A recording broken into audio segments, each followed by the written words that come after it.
Bismillahirrahmanirrahim. Assalamualaikum warahmatullahi wabarakatuh. Hadirin yang dirahmati Allah, Alhamdulillah sekali lagi kita bersama dalam siri Tazkirah Ringkas. InsyaAllah mudah-mudahan sedikit perkongsian memberikan manfaat kepada kita bersama dalam meneruskan kehidupan yang sementara ini. Kita masih lagi membincangkan berkaitan dengan sendi-sendi agama. Sendi yang kedua iaitu soal Islam. Kita sedia maklum rukun Islam ada 5, dan rukun yang ketiga iaitulah berpuasa di bulan Ramadan bagi yang mampu. Hadirin sekalian, Allah Subhanahu Wa Taala tidak memerintahkan kita untuk melakukan sesuatu perkara itu, melainkan di sana terdapatnya rahsia ataupun falsafah ataupun hikmah di sebalik perintah pelaksanaan ibadat tersebut. Maka begitulah dengan ibadat puasa ini. Puasa juga berkaitan dengan soal kehidupan, bagaimana sembahyang.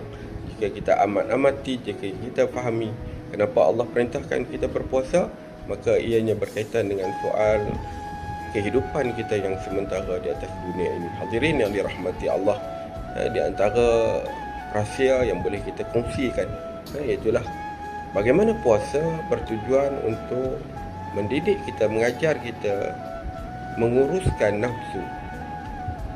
Manusia dikurniakan oleh Allah selain daripada akal, juga dikurniakan nafsu. Akal digunakan untuk manusia memikirkan, membezakan antara baik dan buruk, untuk manusia merenung tentang ciptaan kejadian Allah Subhanahu Wa Taala. Begitu juga dengan akal ini bertujuan untuk memenuhi keinginan manusia. Cumanya keinginan di situ adanya keinginan yang baik, ada juga keinginan yang buruk. Dan kadang-kadang jika tidak diuruskan dengan baik, nafsu ini lebih kepada untuk membawa keburukan, sebagaimana yang disebut inna nafsallati la'ammaratun ilasu. Maka dengan sebab itulah hadirin sekalian, Allah Subhanahu Wa Taala memerintahkan kita untuk menjalani ataupun melaksanakan ibadat puasa untuk Allah melatih kita bagaimana cara untuk kita menguruskan nafsu. Nafsu ini dia akan lemah, nafsu akan menjadi mudah diurus kiranya dalam keadaan lapar, dalam keadaan yang dahaga. Maka nafsu ini mudah untuk diurus. Maka dengan sebab itulah Allah memerintahkan kita untuk berpuasa. Tuan-tuan, puan-puan hadirin yang dirahmati Allah, sebab tu kalau kita tengok diri kita sendiri, ketika mana kita berada di bulan Ramadan, kadang-kadang berubah kita tuan-tuan.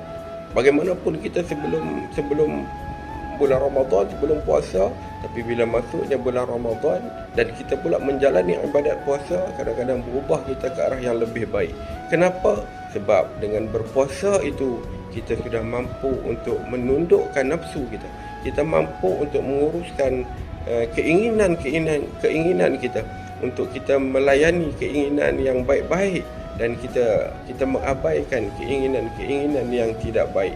Walaupun bertujuan untuk kurang-kurangnya ibadat puasa kita itu diterima oleh Allah Subhanahu Wa Taala, ataupun untuk menyempurnakan ibadat puasa itu, tapi sebenarnya di situlah rahsia kenapa Allah Subhanahu Wa Taala memerintahkan kita untuk berpuasa, supaya menjadi panduan dan juga pedoman kepada kita bagaimana cara nak uruskan nafsu. Dan nafsu ini tuan-tuan, kalau dalam keadaan yang kenyang, dalam keadaan yang di luar kita daripada ibadat puasa, biasanya kadang-kadang kita akan tertewas dengan nafsu, dan dia hanya lebih kepada mengarahkan kita untuk melakukan perkara-perkara yang bercanggah dengan kehendak Allah Subhanahu Wa Taala. Maka dengan sebab itulah Allah Subhanahu Wa Taala memerintahkan kita untuk berpuasa.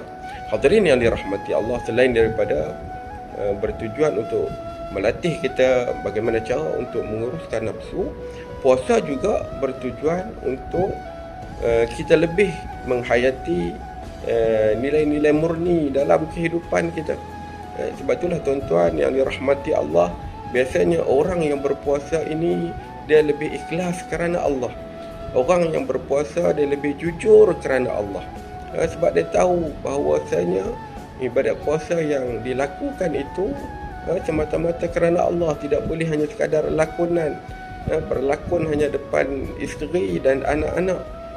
Kalau orang yang betul-betul dia menghayati puasa, maka di sanalah mendidik dia untuk ke arah penghayatan nilai-nilai murni yang sebenarnya. Jadi sekadar itu untuk perkongsian pada kali ini. InsyaAllah kita akan bersua lagi. Assalamualaikum warahmatullahi wabarakatuh.